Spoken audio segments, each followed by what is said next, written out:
So today I wanted to take a couple minutes and talk about customer service, in particular positive customer service. There's lots of videos out there depicting negative experiences with customer service. I thought I'd share two positive experiences I've had here in the last 2 months involving two separate companies in the firearms industry. The first company I want to talk about is Primary Weapon Systems, or PWS. I had purchased this PWS MK111 Mod 1M complete upper receiver direct from PWS. The first time shooting it was, well, more or less a disaster.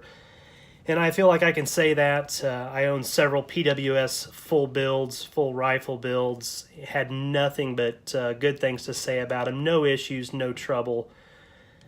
This particular upper receiver, from the very get-go, I noticed the bolt carrier group sluggish and hanging up in the buffer tube.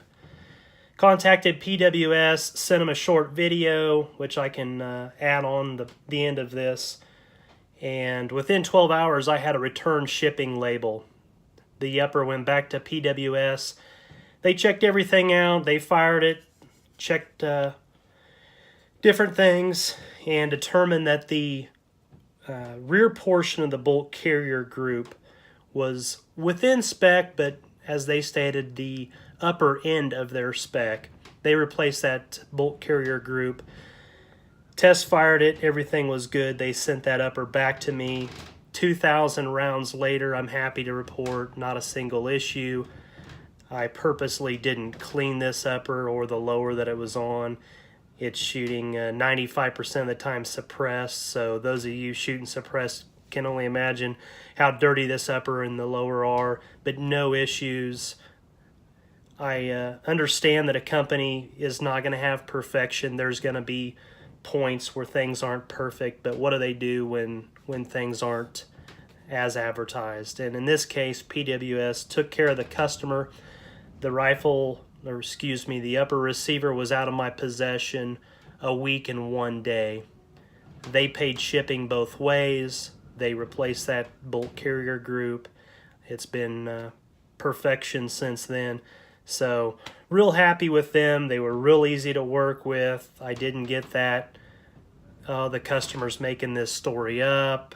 You know, they took it in, they examined it, found the issue, fixed the issue, and got it back to me in a timely manner.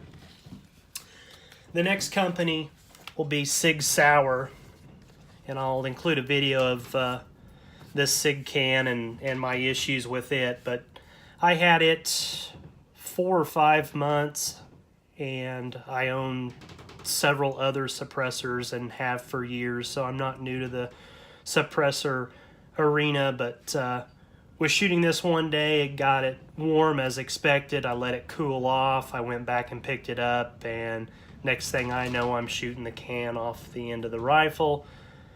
Had a baffle strike. The can worked loose. I contacted Sig Sauer. They said, we'll get you a return label within a couple hours. I had a return label. The can went back to them. 4 weeks and a day later, the can's back to me. Sig welded a new baffle stack on there. They replaced the latch. I've shot it 500-600 rounds since it's been back. It's been perfect, no issues. And again, the turnaround time was, for what they did, I considered was good. The work they did, excellent. And again, it was no cost to me. So just to reiterate, my experience with two different companies, both positive, couldn't be happier. They took care of the customer. I didn't hear, sorry, you're out of luck, those kinds of things. They just took the items in, repaired them, and sent them back. So I wouldn't have any problem at this point continuing to use Primary Weapon Systems or Sig Sauer. I've had good experience with customer service now with both of them. Your results and mileage may vary. Just my experience. Thanks for watching. MK Mod 1M 111. Carrier group's getting stuck back in the buffer tube. and you can feel it when you shoot it. Sometimes it'll fall forward on its own, but most of the time it gets hung up.